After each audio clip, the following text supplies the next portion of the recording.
All right, here we go. We have one of the great musical minds of our era. 3-time Grammy winner, 6 nominations, hundreds of millions records sold. The architect of New Jack Swing, one of the only producers that actually created their own genre. Teddy Riley, welcome to Vlad TV. Wow. Thank you for having me, Vlad. Yeah, I mean, it's been a while. We haven't seen each other about 9 years. Yeah. You know, from the Beats by Dre party. Yeah. A lot has happened since then. But this is actually our first sit-down interview. Sure have. Yeah, I know. We were supposed to have done this before, but, you know. Yeah. Timing is great. Yep. All right. Well, this is our first time sitting down. Let's get into it. So born and raised in Harlem.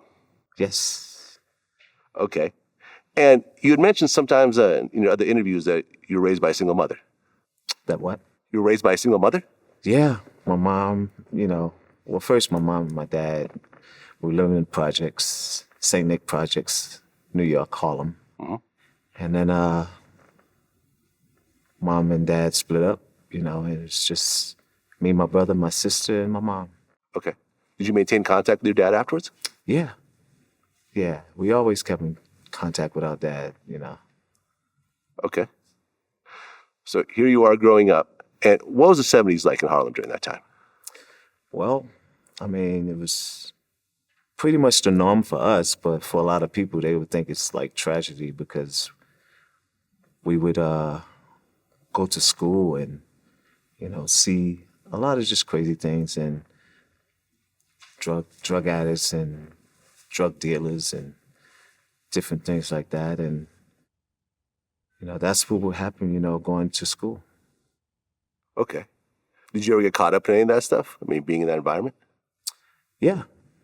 When my mom was single, when her and my dad split up, we had to make ends meet. So my brother, my sister, and I, we all did what we can to make it happen. Okay. So I was part of the streets and my brother was, but I didn't know. And my sister was bigger than us, so we didn't even know. Okay. So. Anything serious happened during that time? Anyway. Anything serious really happened during that time? Any tragedy around that era? My sister, she was involved with a guy who she was seeing who owned a smoke shop, weed shop in the train station. Okay. This was before weed was legal. Huh? This was before weed was legal, so yeah, before it was all underground. Exactly, before weed was legal, and we didn't know nothing about it. We thought she was going to school, but she was going to the train station, and she was coming home with money, and we didn't know where it came from. So it's like, one time we got a knock on the door, and they said, "We're looking for Joyce Rowley." And my mom was like, "What for? She ain't do nothing," and, crazy stuff. And the guy happened to get busted in the train station, and she was the one who had the key to the safe. Oh. And there was a lot of money in the safe, and they couldn't get to it, so they had to get to the person with the key. Mm.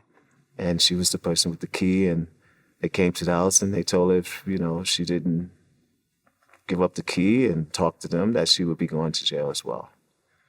So, yeah. She gave up the key? Yeah. She had that key. Yep. And she I think she gave up the key. I didn't know. I was young. Yeah. So we don't know if she gave up the key, but I know she didn't go to jail. So we were happy with that. Okay. And you started going to church as a kid? Yes. Okay. And is that where the music thing first started? Yeah, actually, started going to church very young, and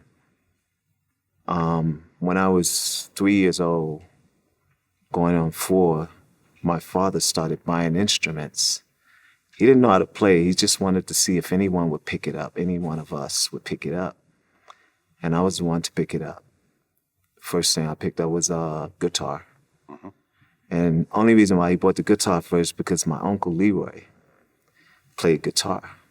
So he's like, maybe Teddy can learn from Leroy, so we're going to get him a guitar first. And I kind of got a little bored with the guitar because my hands were very small and I wasn't able to do the chord progressions. So I got tired of it, and he bought another instrument. He bought a trumpet. So I started playing the trumpet and then realizing my lips were getting big. You know, it's like, I was like, and I was so, into girls back then. So I was like, I don't want to be walking around with, big lips. So I got tired of that.